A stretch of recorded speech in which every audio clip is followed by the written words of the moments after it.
Welcome to Amazon Legends, where we have real stories about making it big on Amazon. Our guests are CEOs of large companies and entrepreneurs who became power sellers, also providers specializing in helping sellers, aggregators that acquire sellers, and former Amazonians will give us an insight from behind the scenes. Here is your host, Nick Urison. Welcome to another episode of Amazon Legends. My next guest is, I can talk probably about 20 minutes telling you about everything that he's done. So let's start with, he's a former Amazonian. This guy started the FBA operations in United Kingdom, Japan, and India. He founded the Seller Fulfilled FBA, and he led a team to manage the sponsored ads program. Launched the Amazon attribution, so he's the culprit. So any questions we have, ask him. And he took part in launching managed experiments and brand analytics. So anybody who wants to know anything, so here it is. So he's gonna be here. I'm not gonna really. Plus, he's such a nice person, and I've been looking forward to this for a while. And with that, everybody, meet my guest, Andrew It's Tookey. my pleasure. So, I am so happy to have you here. And today, I want to also add, today you are the co-founder of iDrive, which is a full-service Amazon agency, and also. Two young kids, and being Seattle-based, you love the mountains. So what I love about the Amazon people always, and there's several things, but you have this, like, as they say, the work-life balance, but as yet, looking at it from outside, it's like you guys work all the time because you come up with all this, this stuff, right? You got to work hard. You got to play hard too, right? As a team, and also in your personal life. So absolutely, been really lucky in my career to always have a good balance and to really make the most out of the wonderful location that I live in. Whether it's winter or summer, there's always something fun to do outside. Yeah, it's good to get out there and play hard. So everything that I listed, and I'm sure you've done other things that I haven't included here, but you were there for 10 years. Yeah, that's right. Yep. I started in 2012 and left just before 2023. Didn't found any program. It's really always a team effort, but was really privileged to be on launch teams. My first launch was Fulfillment by Amazon Canada back in 2012. So kind of taking on a complex geography of Canada, and for the most part, helping a lot of US sellers get started in Canada for the first time back in 2012. And the last project you worked on was the brand analytics, managed experiment? Yeah, absolutely. Yeah, the last projects that I had the pleasure of being on the launch team was probably the search query performance that lives within brand analytics. The controversial search query performance. Yeah, absolutely. I mean, data is good, and then knowing what to do with the data is also good. What I love about Amazon, of course, I'm saying it sarcastically, there's all these disclosures all over the place, but it's never 100% clear. You never know. You read them all. First of all, you have to read them because it's all about the definition, but you don't really know 100% what it does. And search query performance is one of those that, it's a lot of things in it that not necessarily spelled out. And for an average seller, unless they really dig in and they reach out and they find someone, you never know. So anyway, we'll get to that. So today in this episode, since I have you here, I want to cover as much as possible in a way that will deliver value, which is what I like to do, is listen to this show, listen to the episode, and by the end of it, you'll be able to pick up things and then apply to your operation and see the impact. So that's the goal. And so from that standpoint, we're going to talk about FBA. and you're going to share with us some things that people can use. Obviously, we're going to talk about brand analytics. And also, when you and I talked, you mentioned some Amazon small business programs that actually put money in your pocket as a small business. So we'll try and cover those. So we've got a heavy agenda. So let's jump right into the FBA subject first. And what do you have for us? Yeah, so with FBA, I think back to my early days, back in 2012, really trying to think through about how to help sellers who have a decision of what to make prime. So when you're looking at your catalog, one of the most important decisions was, is it a good fit in terms of the demand, right? Are we seeing enough demand, let's say 15 or more units in a given month, right? That it's turning over when I'm doing merchant fulfilled prime. Next, we're really making sure the dimensional weight kind of falls within something that we can absorb the fees, right, of Amazon. And so the heavier and the larger the dimensions, the more increase of your costs that you're going to see. And last is really the price point. And so back in 2012, I would typically work with sellers and help them identify, maybe $20, $25 and above products that meet the variety of thresholds to help them build their first shipment. That first shipment is really important, not to overship too much units. And so sometimes people would try to just optimize their cost per units and kind of lose sight of the demand, right? And not really appropriately forecast what can I expect to turn over.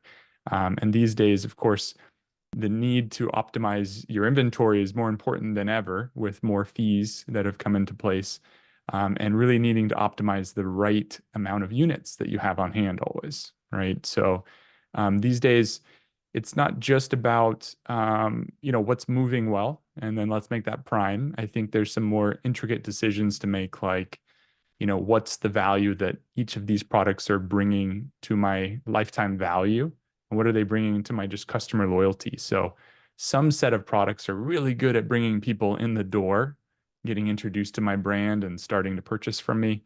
Other products are really best suited for repeat purchases. This is what keeps my customers sticky and coming back, right? And so both of those play a really important role. One may do vastly more volume than the other, but they're both really important, right? And then you may also experience some categories that, like I was thinking about purchasing a gift for, my niece the other day and needing fast shipping, right? And so I think a lot of us are in that position, buying a toy for a child. You only have so many options, right? I have a birthday party tomorrow or the next day.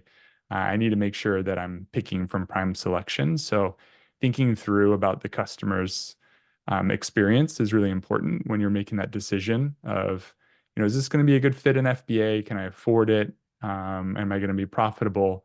But also, what's the increase going to be? Because for that toy example, right, it could be more than a 5, 10x. It could be 100x of a difference, when I make it prime, at just how much more units I can move from that same product. So yeah, today we look at, each catalog and try to break it into different parts of what needs to be replenished like yesterday, because we're already, forecasting and predicting that there's going to be stockouts ahead, what needs to be shipped in now, and then what has more time, where you can wait and plan to ship it in the future. Mm-hmm. Okay, so I'm going to ask you a dumb question, mainly because this is what I recommend all my clients. FBA is a must, no matter what, for several reasons. If you're a new seller, and I mean, let's face it, it's not easy to be an Amazon seller. I mean, it's a very complex marketplace, and all the policies and procedures and all the rules, and not to mention the competition, the data, the analytics, and the processes. So there is a lot of learning to do. So I say to them, your most important challenge in selling online, not just Amazon, in selling online, is demand planning, because of two reasons. Number one, you can't learn it over time. I mean, you can't learn it overnight. It's going to take a long time, not a few weeks either. You're going to need that whole year to learn what kind of a demand your products are getting. And you're going to have to spend a lot of time and build infrastructure to be able to project what it is that you are able to turn over. The second thing is, that's what takes the most cash, right? I mean, you can talk about your advertising cost, your FBA fees, and Amazon commission, but it doesn't matter. What takes the biggest chunk from your top line is the cost of the merchandise. So that's why that's the most important. So I say to them, what do you want to do with your time and your resources? Do you want to invest it to this most important piece where you really nail it down and you create your infrastructure and focus on that? Or do you want to start multiple businesses for, demand planning and customer service and fulfillment and blah, blah, blah, blah. So therefore, I say to them, start as a new seller, start with FBA, send everything, and learn exactly how it is going. So that's one reason. The second reason is, well, let's face it, FBA listings versus FBM listings. Which one converts better? Right? FBA, obviously, there are a lot of, I don't know if you have any numbers about how many Prime members there are in the US alone. I mean, that's a lot of people that obviously they're going to go for the FBA one. So therefore, I say, don't waste your time with FBM, even if you're using a 3PL. And the icing on the cake is the cost. Regardless of what, you're going to pay the Amazon fee anyway for the commission. But if you ship it yourself, it's going to cost you a lot more than what Amazon charges you in FBA fees. So when you put this whole thing together, is there a case to be made for FBM? Unless it's a high ticket item like several $100s. What is your take on my approach? Yeah, there's actually quite a few categories that, are not allowed in FBA, or that just, are not a good fit, be it heavy, bulky, or, sure, you can take out insurance policies on very expensive luxury items. But really, if you think about FBA, one of the things that I always felt was the biggest value is Amazon is the best at predicting what will it take to meet the customer's expectations, right? They have the largest network of shipping throughout the US. And so the best and the most accurate at predicting, for example, if the customer expects this in 2 days, what will it take to get it there in 2 days, right? Maybe your 3PL, it says that you pay for 2-day shipping, then we're going to ship it 2-day shipping. Maybe they don't have the data points to predict, will it actually get there in 2 days? Or maybe they do, but it doesn't change their process. If you paid for 2-day shipping, so that's what you're going to have happen to your order, right? Whereas what Amazon looks at is, what's the likelihood that this won't get there in 2 days if I pay for 2-day shipping, right? And automatically will make that assumption or that prediction and up the service, no additional cost to you, the seller, but ensuring that they're preserving their standard, their high bar in terms of the right product to the right place at the right time. So some of that prediction means, I'm forecasting there's a shutdown terminal in the Midwest right now because of, the storms that are over there, and I need to have this upped, right? But it's not a human that's making that decision, right? It's an algorithm, it's a robot that's putting a label in that split second right before it goes out the door. So those are some of the magic that's happening in FBA, is helping. If you think about it, it's preserving the chances that, something will go right. It's ensuring against something will go wrong, right? So you're kind of outsourcing in a lot of ways some risk that if you're beginning out on Amazon Marketplace, you can't afford to sometimes make a mistake, right? Be it in shipping or be it in your listing. You have to, put your best foot out there always. And so, yes, if you can afford it and your category is allowed and, you can make a living doing it, then absolutely I'm all for starting with 100% FBA. But a lot of times I'm faced with a seller that needs to make some compromises and decide which SKUs do they put in and which do they not. And then after that, it's how much do I inbound and how to do that. So certainly then we get into like there's a whole level of how to kind of comply with FBA and make sure that you're doing inbound shipping correctly. But yeah, some of the points that you hit are spot on. Like it's difficult for us to make the case that you could ship it as fast for the same cost. But with that said, inventory management is really crucial. This is not a cold storage, as Amazon's made it very clear, it's not a long-term storage solution. It's really for products that are selling, off the shelves. Yeah.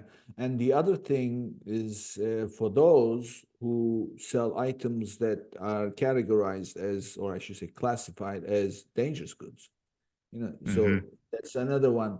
Didn't you sell perfumes and Yeah, I other beauty did. products? When I was a seller selling fragrances, they obviously are considered dangerous goods, and there was no FBA.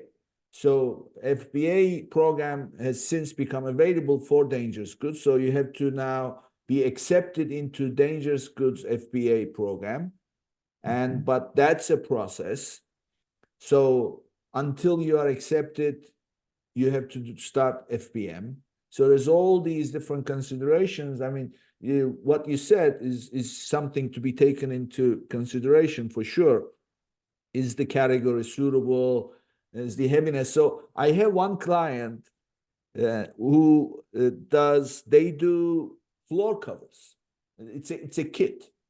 They sell a kit to do garage flooring and things like that. It comes in a box, and the box, Andrew, is as big as a chair. So one day I said to him, how many pieces do you get in a box? He said, what are you talking about? Each unit is a box. So if they're shipping 100 pieces, it's 100 boxes. Wow. So, and it's epoxy. So therefore, it's dangerous goods. So they did get into the dangerous goods program. But you know what happens? As you know, dangerous goods, you can't ship by any carrier. So here are certain things. I mean, this is obviously a very small number of sellers, but anybody looking to get into this needs to be aware of it. You can't just select the carrier as you would normally do and then ship. This has to be designated carriers that can carry dangerous goods. Point one. Point two, when you have too much inventory, you can create a removal order and then have it sent back. Well, guess what? Amazon cannot send back dangerous goods. So the only option available is to have them destroyed. So if you have too much inventory, that's a bit of a problem. And the other thing is the receiving. Typically, what I see with sellers is within about 10 days, their FBA shipment is received and available for sale. With dangerous goods, FBA, it's weeks, as much as like 6 weeks. So yeah, and depending on the country too. I mean, when I was just starting in Canada, obviously you picture the storage is, a caged facility of hazmat trained personnel that's managing that storage, very different than the rest of the fulfillment center. And if you think about the transportation to go to a customer, let's say on an island in Canada, right? It's got to get on a ferry boat. And that ferry boat only has so much space that it has, right, with a small cage that it can take hazmat goods that are transporting over there. And so if you think about kind of like, what's the requirements that people need that they order, it's one of the most popular products was perfumes. It has a high ASP. And it's a product that people, want and desire. And rather than, some of, if I'm rural, rather than spending an hour driving to a store, I can have it delivered to me. If I just wait, like you said, maybe it's, not expedited fast delivery, but I can have it delivered to me. So that kind of convenience, I would see these, stories of, the products getting delivered to the most rural territories in Canada, which is quite a feat compared to, many of the deliveries here in the US. But yeah, that is one of those programs where there's a limited capacity. And, like you said, you're most likely either in or on a wait list. But even if you're in, you probably don't have all the storage capacity that you want and that you need. Yeah, yeah.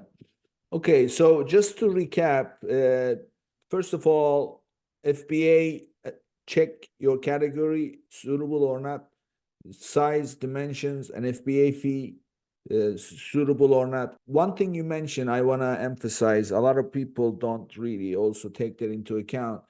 To me, it's natural because I spent a few years in logistics.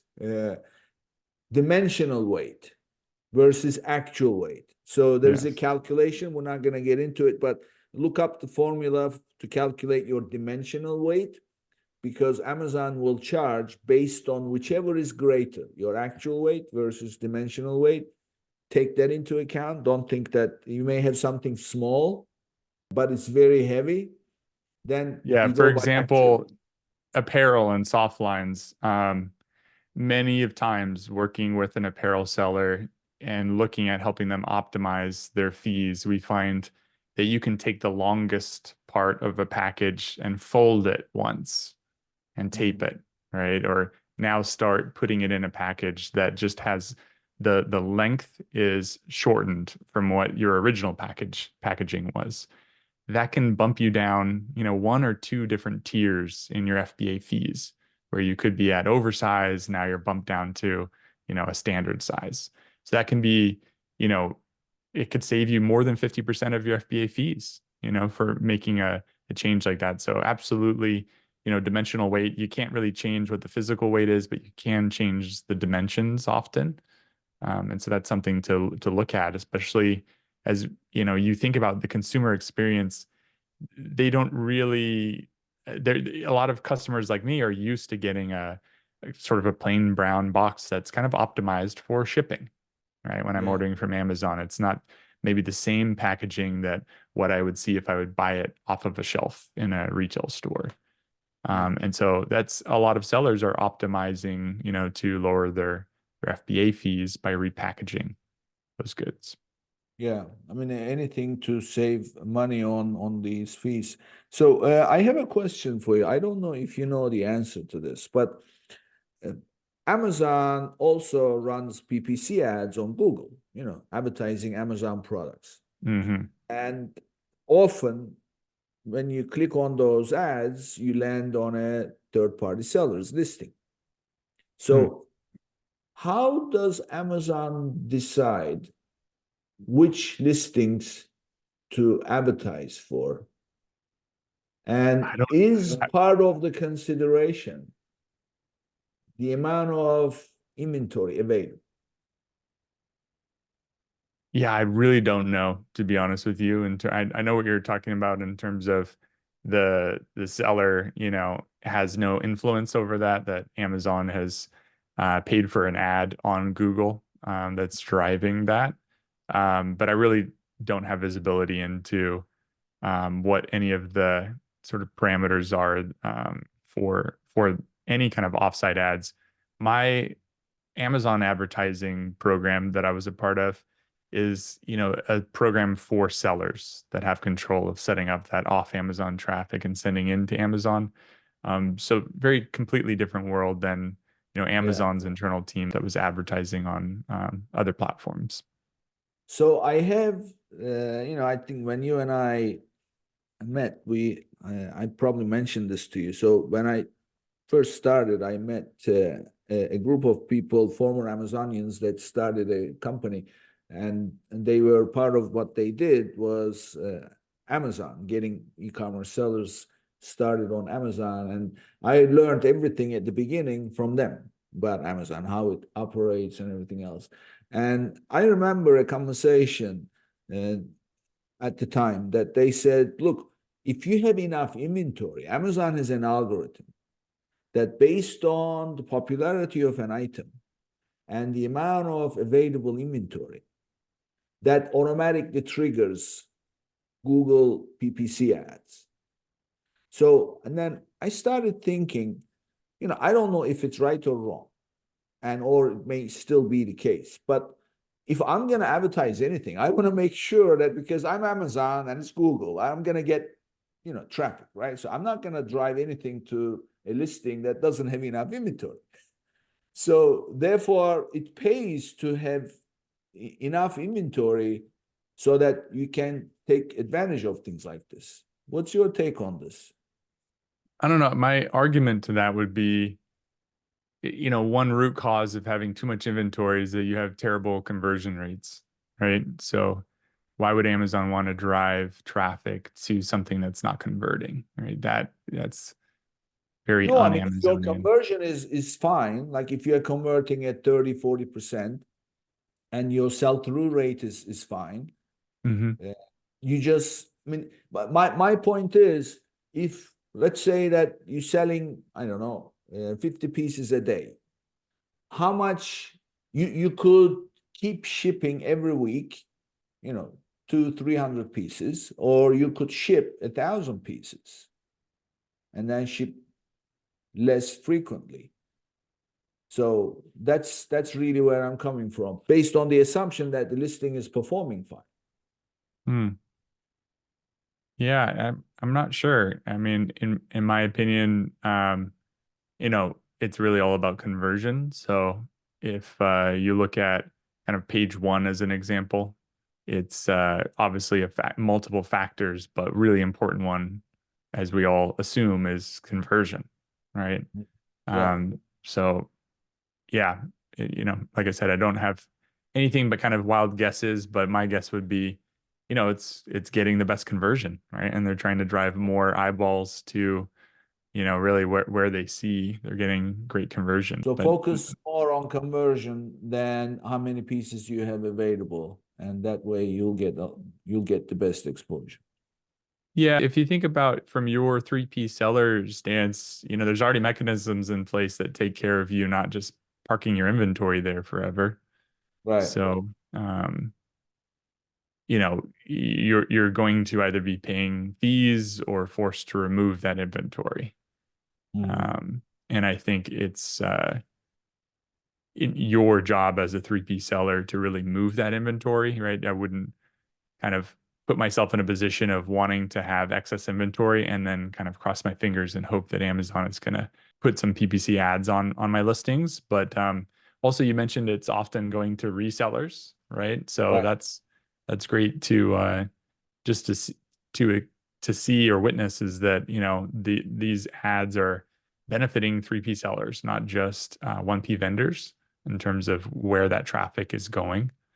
But a lot of times an ASIN has multiple offers, right? And there's competition, on that. And so that can be another interesting story to look at is kind of like how much competition is there on these high advertised ASINs that Amazon's advertising.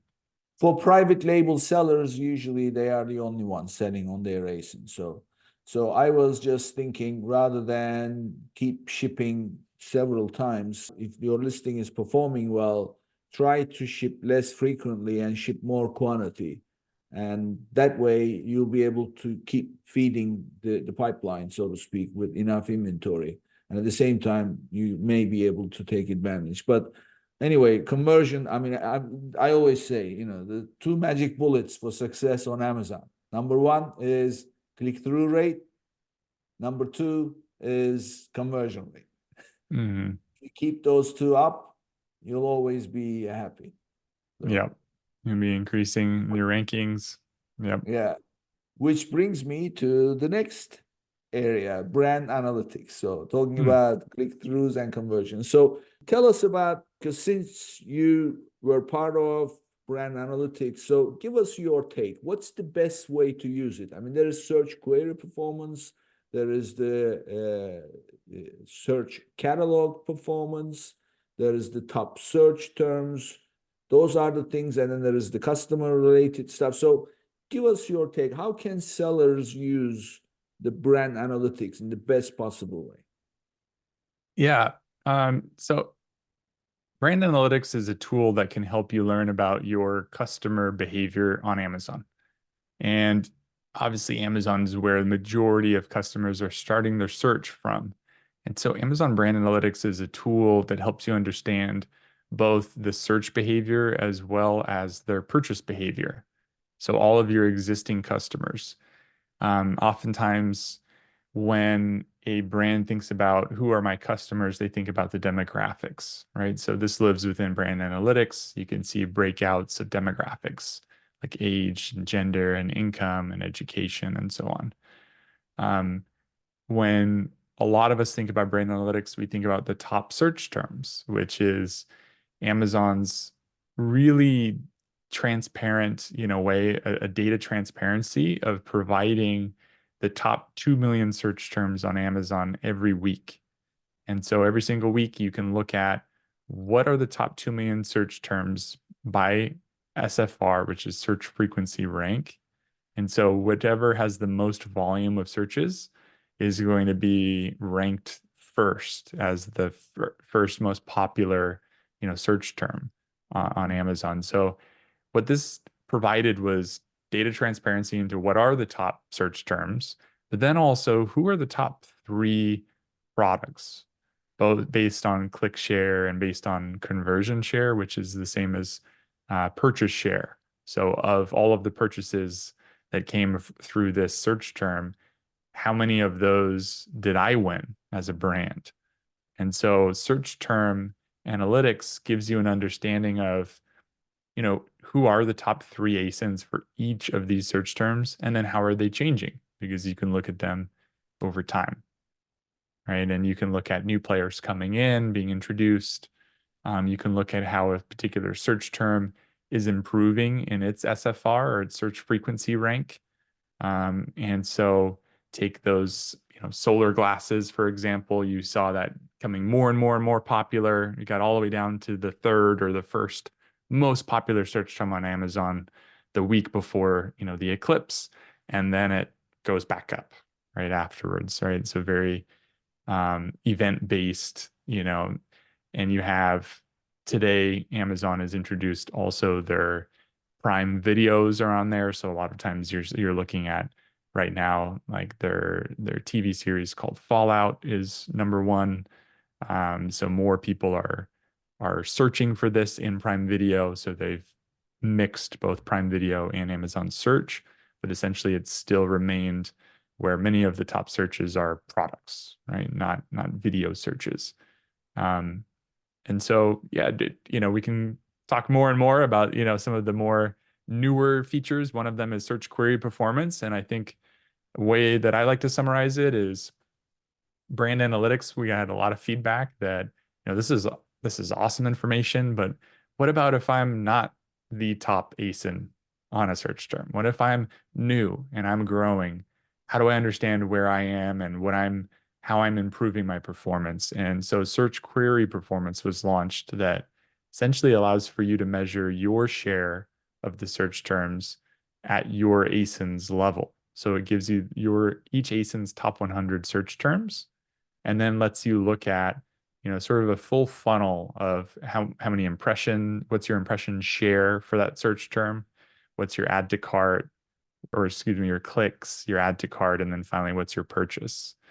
And it even gives you a breakout of, shipping speeds on those purchases. So it really helps me understand, if I'm just new and starting out, how am I starting to improve as I'm incorporating these search terms into my organic listings and I'm incorporating them into my advertising strategy?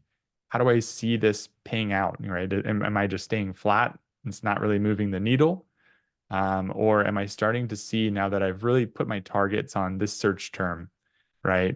Men's perfume. Now I'm starting to see that my brand has actually moved from 0% click share to 0.1%, right? And that's a great early indicator that eventually I'm going to be starting to measure purchase share, right? Now that I've started to see some traction on the click through, next I want to measure, am I improving my purchase share, on this product?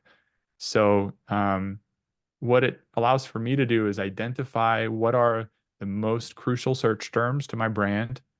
And I like to say that Amazon is just a universe of search terms, millions of them out there.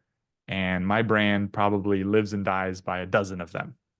If I start losing market share, it's because I'm losing share of these dozen search terms, right? So keeping track of what's my slice of the pie with regards to a search term is really important for Amazon. And it's one way that I like to set goals with brands is, right, what are the important search terms?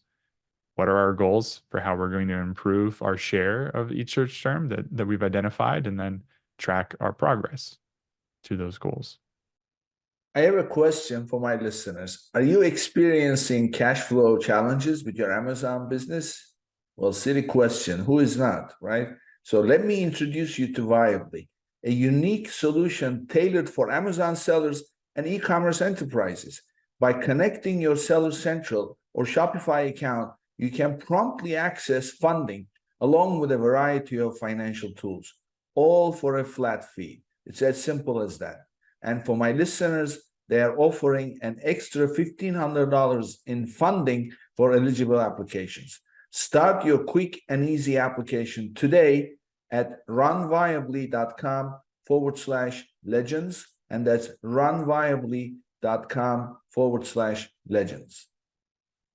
I have several things on this.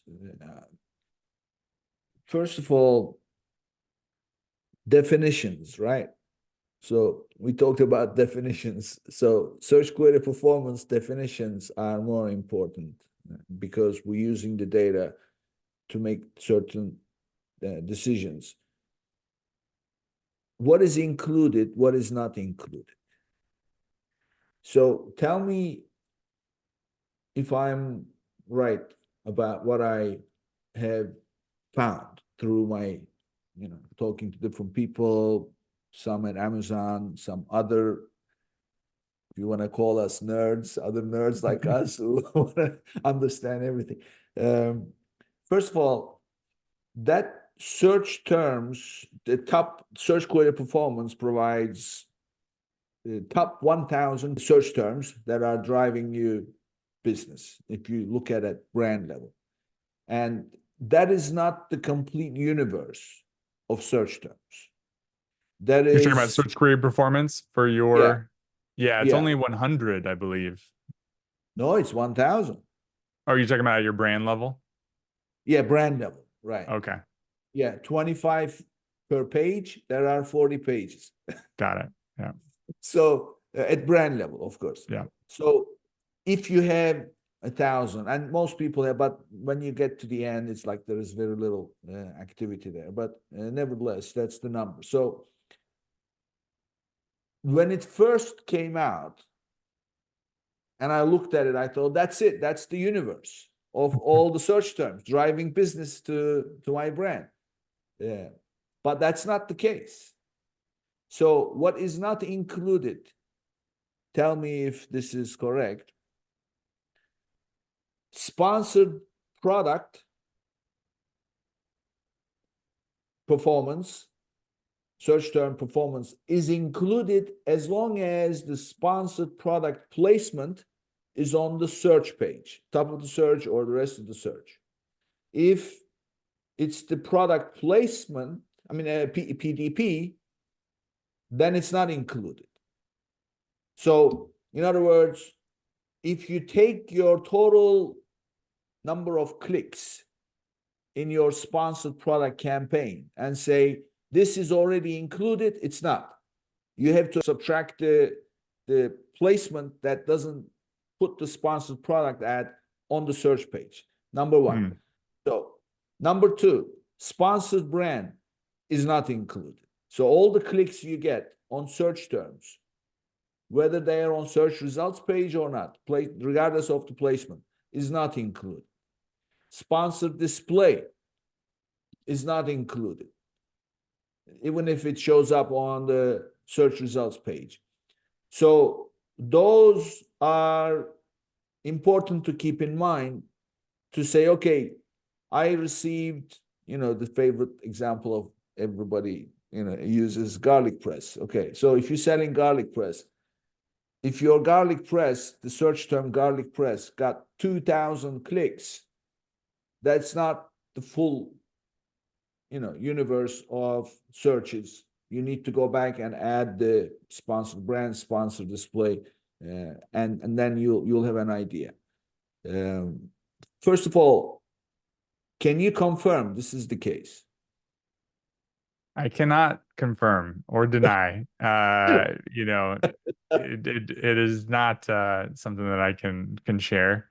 What I will say is that yes, if you add up, your business reports and your search term reports from Amazon advertising, this does not equal what you see in search query performance, right? So I will confirm that and kind of give my anecdote of how I use search query performance, which is really like back to what I was saying before, understanding my share of a search term. And for a share, it's really about the percentage and understanding a change over time, of that percentage. So I think your observations are, spot on, that it's not able to sort of reverse engineer to map against your brand reports that you're getting from business reports and from ads together. However, it is complete of organic and paid, like you were saying. So it gives you the most holistic picture. And if you think about your alternate options before this tool launched, is really third-party scrapers, right? Sort of giving us the best guess of, hey, here's 60, 70% of what I believe to be true over this time period. So this is, both important at a brand level, but then certainly at an ASIN level is where this gets really, other centered of Amazon to provide that information, because it means that you could be as small as just starting from today and still understand, how much room do you have to grow, right? Yeah. And another thing that I really like about this report is and ultimately that is the key to scale. It's your brand impression share, because if there is a 1% increase on that, that's huge already. Yeah. And if you're getting good click-through, that's going to go up. When I say good click-through with purchases, that's going to go up anyway. And that is really something that's worth staying really close to. And those a dozen keywords that make or break you. And if you track how your share of the impressions are progressing or declining, that gives you visibility into what your potential is. So that's a big deal. It really helps validate for a lot of the brands that we work with their off Amazon marketing and activations that they're doing, right? You really want to look at, how do I measure the impact on Amazon?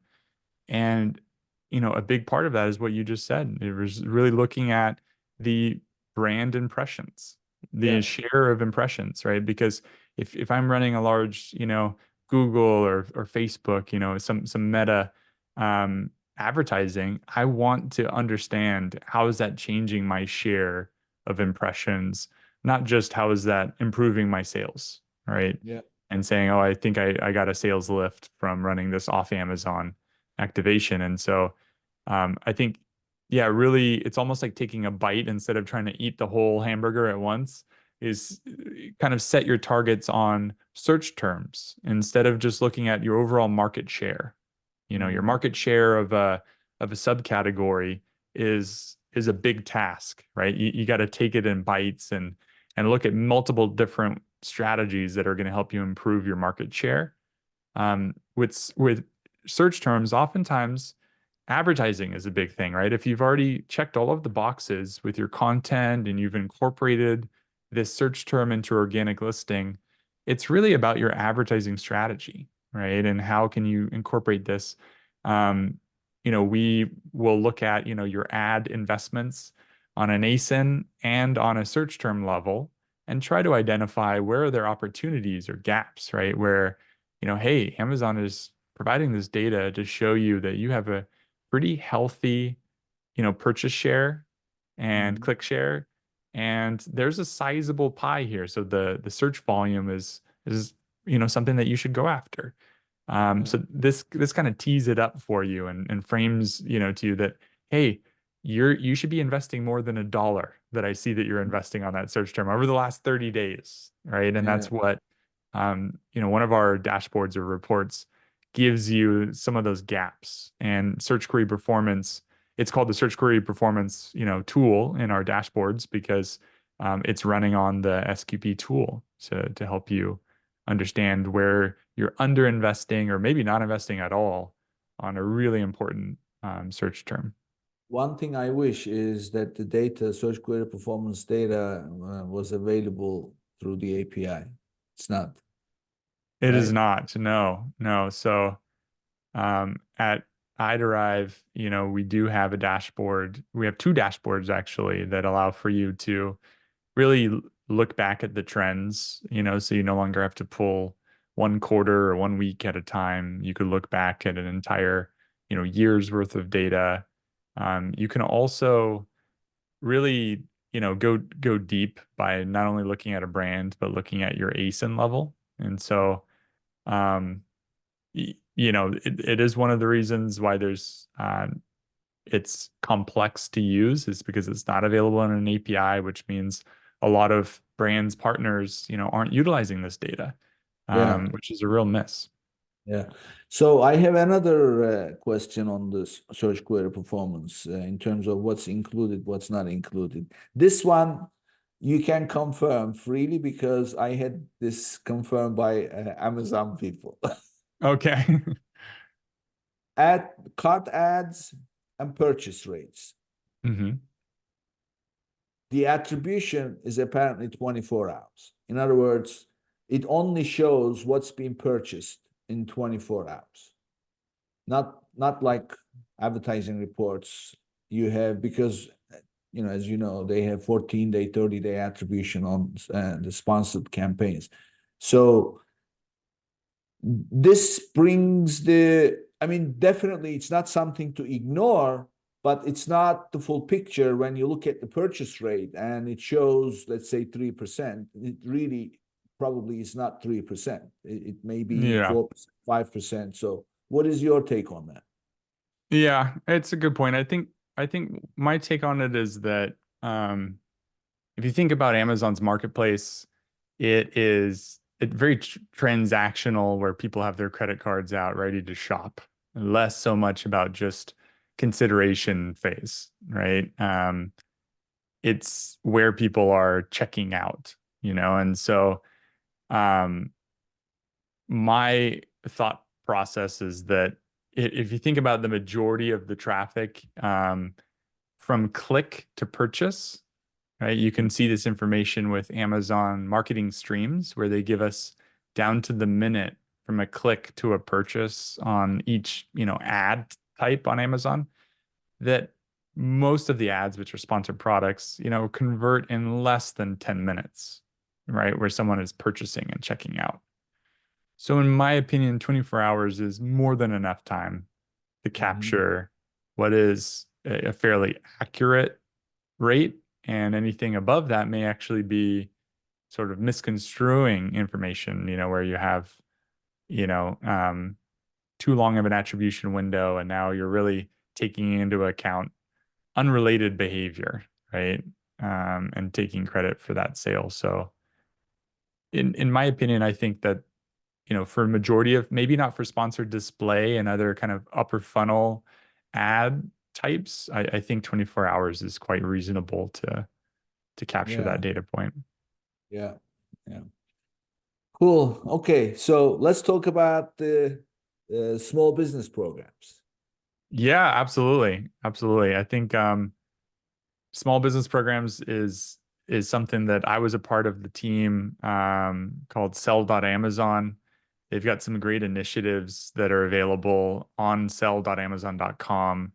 One of them is the grow section, and that really helps you understand, what's available. There's a new seller guide. And so on this new seller guide, you can learn about things like FBA and sponsored products and Amazon Vine, a lot of really crucial kind of must-have programs like we talked about. But you can also learn about, some incentives. So like you mentioned before, Nick, there's for new sellers that are just starting this year, you can get up to $50,000 back in new seller incentives. So this incentive means you get a reduction in your fees. You also get free money to spend on advertising. But essentially, what Amazon is offering is in your first year, they will give you back 5% through your first year up until your first $1 million. So that's where the $50,000 comes back into play. And if really utilize all of these incentives, it means that, you're also getting credits on Vine, like a $200 credit on Vine. You're getting, $100 off your fulfillment network. More importantly, Amazon launched the ability to reduce your long-term storage fees for your first year. So when you are in FBA for the first time, you'll find that um, won't run into the same excess long-term storage fees. Now that can get you in hot water if you're not, if you're thinking that's going to last forever, right? Because that does go away, and then you're hit with the regular standard fees. But it gives you a little bit of a grace period where you may be learning, how to properly optimize your inventory, not bringing in too little or too much, but really about not bringing in too much, right? But other freebies that they give you are just experimenting with coupons and sponsored products. And if you think about your first 90 days of launching a product, even if it's just a new ASIN and you're an existing seller, that first 90 days is really make or break. And so putting behind everything that you can, from sponsored to Vine to, A+ content if you can, is really the only way to go, right? Yeah. You can't, say, oh, I'm going to scale this up on Amazon. You really need to start buttoned up with fully optimized listing. You need to make sure your inventory is managed correctly. And today you really do have to advertise, right?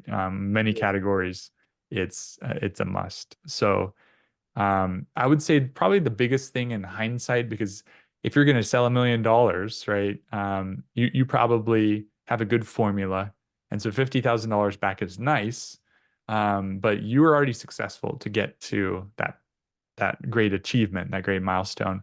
I think that the fulfillment, free storage and the free customer returns is probably the biggest benefit. And so Right. back to your point, Nick, you were talking about using FBA to really learn, and I was Mm. saying it's a great way to kind of outsource some of the risk while you're doing a lot of that learning. And so here you have a great, way to kind of lower some of that risk of, starting with Amazon, getting some exposure to these programs that help you launch, your brand and new products. And, they continue to roll them out. One of my favorite new ones is, brand tailored promotions. Oh, yes. You're familiar with those? Oh, yes, yes. I had, one of my clients when it first came out, it was like a few weeks, and I went to, so for those, listening, you go to advertising. It's under advertising. It's not under Yeah. brand name. And select brand tailored promotions, and then you click create campaign. When you click create campaign, you see about 8 or 9 different options. For new ones, none of them will probably be available for you. They're all grayed out. But the reason they're grayed out is because you need to have enough numbers interested that will qualify for that campaign. And they have different thresholds. And if you do have as many, then it will become available for you. So what was a shocking thing for us was One was the abandoned cart. Yes. So Amazon keeps up to 90 days. Somebody may have your item in the cart. You can run a promotion for that. And we looked at it. There was like the value was mind blowing. Like so many people. So I said, listen, just go here, click, and then create a campaign. And they immediately made like 3 sales. And it was a big deal. Except that if you have several of those running, they can be combined. So he gave Right. 25% off for the abandoned cart, and then 25% off for brand followers, I believe. And then Yeah. one of the smart ones combined the two and got 50% off. So Yep. Yep. Absolutely. Yeah. We shared that feedback as well. And that is something that, I did receive communication from Amazon that they are aware and have rolled out or are rolling out a fix or a resolution that essentially, when you're setting it up, I think that we'll probably have the ability to toggle on or off the ability to yeah, duplicate or overlap them.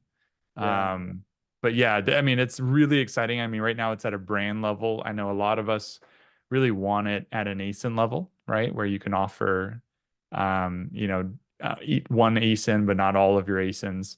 But I love those audience segments, where you could target just, new, never purchased, or just repeat purchasers. And there used to be, manage your customer engagement, which was, sending the customer email to these audience segments. But this is giving a customer an incentive, right? Is right. now I have a promotion or a coupon, and it feels great that it's offered to only me. And I've seen it work very, very well. You can offer anywhere from 10 to 50% off for a particular audience segment. So maybe my brand is really trying to drive more repeat purchases. I can put more of an incentive there, or maybe I'm new and it's all about acquisition right now, Yeah. right? And so I can only offer that. So yeah, it's a great program. I hope that we continue to see more features and functionality from that product. I'm sure. One question before we wrap up. These incentives, do you have to enroll in them or do they come automatic? No, it's automatic. And what you do is you just offer anywhere from 10 to 50%. You could offer 11 or No, I 17. mean like the up to $50,000, 5% back, and Vine program and other benefits. It is automatic. So unlike brand referral bonus, where you do have to enroll to get that Right. benefit, this should be automatic for you as a brand new seller. And we'd have to double check, but I believe like most things Amazon, it's usually, based on, a rolling 12 months. So when you start, is when your clock would start versus a calendar year. So if you're Yeah. starting in December, you have 12 months still. One other question. Can you share with us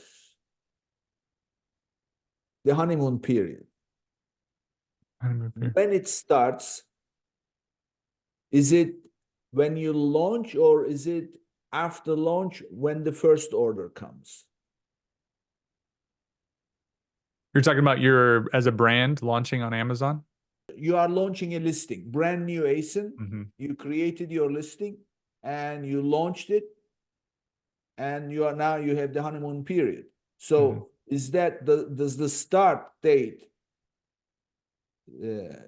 coincide with the actual launch going live, or when the first order comes? I don't know. That's a good question because I definitely work with brands that set up listings way in advance, Yeah. and I don't think that is hurting them, Okay. as we're still building those listings. So I think it's my guess is it's at the time when it goes live to a customer and when it's searchable and buyable is would be my But guess. buyable, but no order is received yet, but buyable and the order is received. What I have been told from different people is, even though it's not like universally agreed, is when you receive the first order, that's when the clock starts Oh, ticking. really? I wouldn't Yeah. have assumed that, honestly. I would not have assumed that because you could have, months of it just sitting out there and not getting an order. Yeah. So does the honeymoon period count still for those months that nothing is happening? It shouldn't, right? I mean, for my guess is that there's a launch date, right, of when it's available for a customer to see, and my guess Yeah, would yeah. be that it's that, not the first purchase, Uh, because let's see. or else How long is the honeymoon period? I don't know. You tell me. I mean, most sellers tell me it's 90 days. So Are you telling me you don't know because you don't know, or are you telling me because you don't yeah, know no, what? I'm genuine. Yeah, I really don't know. Okay. Yeah, I'm just Because nobody knows, nobody. that you would assume I know the algorithm there, but no, absolutely not. Really what we do is we help sellers understand what are the levers that you should pull. And we say Yeah, you should pull those in your first 90 days. yeah, And I think that is your make or break window, right? If you look at newly launched product badge, right? That's only there for a limited period, right? right. So yeah, and of course it's very different based on how saturated each category is, but yeah, if we're making guesses out there, I would guess 90 days from launch, not from order. Okay. We had discussions, when we first connected, it was hours, and we can go on. There's so much to talk about in the Amazon universe, but unfortunately, our time is up. So, what I want to do is also my favorite part in every episode is get our guests to tell us who they really are in terms of how you got here. And I'm not really interested so much in your resume. I mean, your resume speaks for itself. But growing up as a kid, I mean, I'm sure that you had no idea that this is what you were going to end up doing. So, share with us what were some early signs for you that now looking back at those days that you think, oh, that's when I started to kind of form my interest and also my potential to be successful in this space. So uh, share with us some of those experiences. Sure, absolutely. Well, I have a unique background in that I grew up originally in England and Singapore before I moved to the US. And so by the time I was 12, I had lived in three different continents, and adapted myself, as I moved from one school to the next. A lot of people, when I moved to the US, probably thought I was from the US because I went to an American school in Singapore and really kind of, learned how to speak less English, more American. Didn't understand any of the pop culture. So when I came here, it was like, I don't know any of the sports or the movies or a lot of the pop culture, but I sounded, just like you, right? And so um, I think that kind of is, some people might call it a chameleon, but that ability to just jump into a new environment and have the confidence that, I may feel like, a fish out of water right now, but in no time at all, this group is going to be, we're going to be friends, we're going to be coworkers, we're going to all work together. So that ability to, A, work with really diverse teams, but B, also just learn to be okay with feeling a little bit uncomfortable, a little bit outside of your comfort level. Some people might call it the imposter syndrome in a new company. You feel that way in new schools, you feel that way in new countries, right? So I think that just really, made me who I am. I think both of my parents are immigrants. My mom was born in Cuba and fled Cuba in 1960. My dad was born in the UK and came over here in his mid 20s. And so, still, I guess my children are the first generation born in the US. but I really, embraced that, you know, ability, whether it was in school or in work, to enjoy working with, very diverse groups and diverse teams. Amazon's huge, right? But that's one of the best things about it, is that it is so huge that there's a lot of diversity of the people and the teams and the projects and the goals. And, so very similar to being a seller, how there's just constant, Oh yeah. continuous learning and keeping up with things, right? So keeps you on your toes, like you get to learn a lot. And I'm one of those people that just loves learning, continuously learning. And I'm okay to feel uncomfortable, and try to figure out how to find a formula or a process that, you know, helps us all kind of work, seamlessly together. So yeah, early in my career, I knew that I wanted to, do something in business. I think when I was really young, I thought, oh, I'm going to be a sports entertainment lawyer, because, I probably thought that's how I'm going to get to work with Michael Jordan and make all this money. And as time goes on, I learned my real passion was around marketing, and I was probably a bit of a late bloomer and, like, class clown in my younger days. And, by the time I was in, university was when I really had found, what was I passionate about. And it was marketing. I really enjoyed thinking about, some of the psychological aspects of how to meet, your consumer needs. I really enjoyed a lot of the branding and business aspects, from packaging to finance. Like, it was finally something that I saw you could use what you learn in school and actually put it into a real life application. So, like a lot of people with a marketing degree, you kind of go into sales first, which is kind of very different role. But, was a great, once again, that fish out of water. I was selling products that I was less familiar with than my peers, that went to school for chemistry. And here I was, not a science geek selling a product to, chemists and folks that were formulating, products, be it, household cleaners, or be it oil and gas. None of these industries were my specialty, but kind of being a jack of all trades and learning, how are these chemicals used across these different industries and different applications, was part of that continuous learning, where I really thrived in that environment. And then that's really what brought me to Amazon. My next stop was coming to Amazon, where I think my story is, on my first day, I went to my hiring manager and said, "Hey, I'm here to lead the Amazon Canada sales team.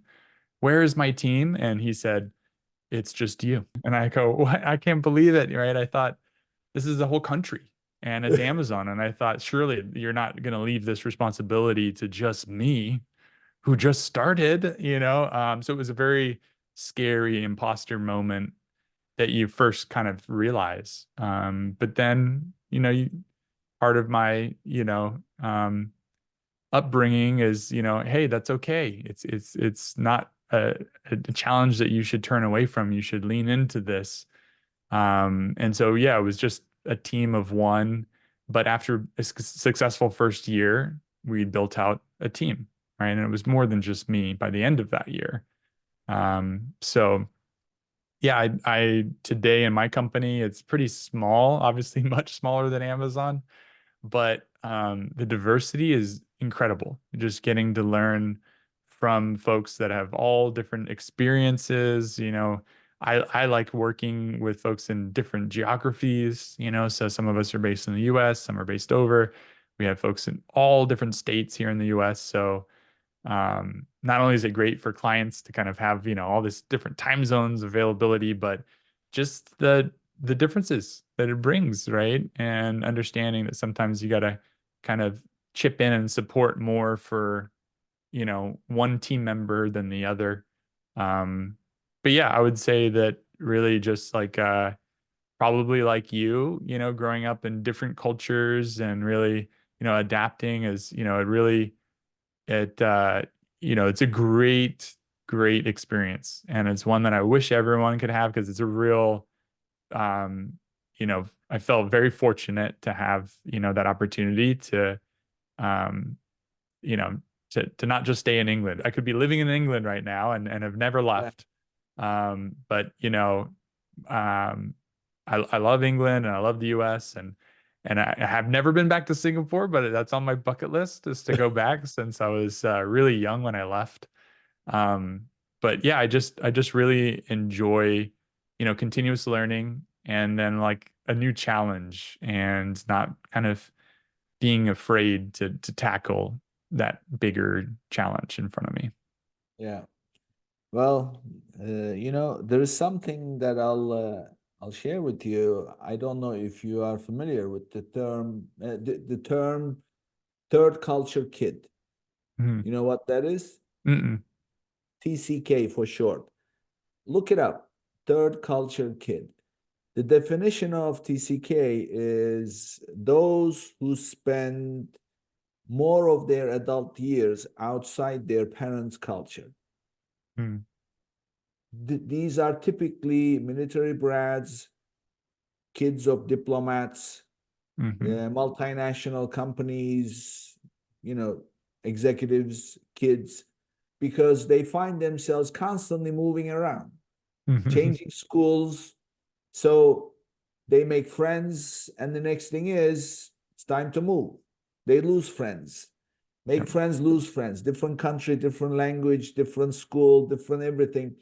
So they become resilient to some of the vulnerabilities others would have because of change. They, in Yep. fact, learn to embrace change. And that's what you're describing. Now, that's not to say you are a TCK. My guess is you are not TCK because of some of the life characteristics you have. But look it up. Anybody listening, if I'm describing any one of you, look up third culture kid. This was invented by a psychologist in like mid 80s.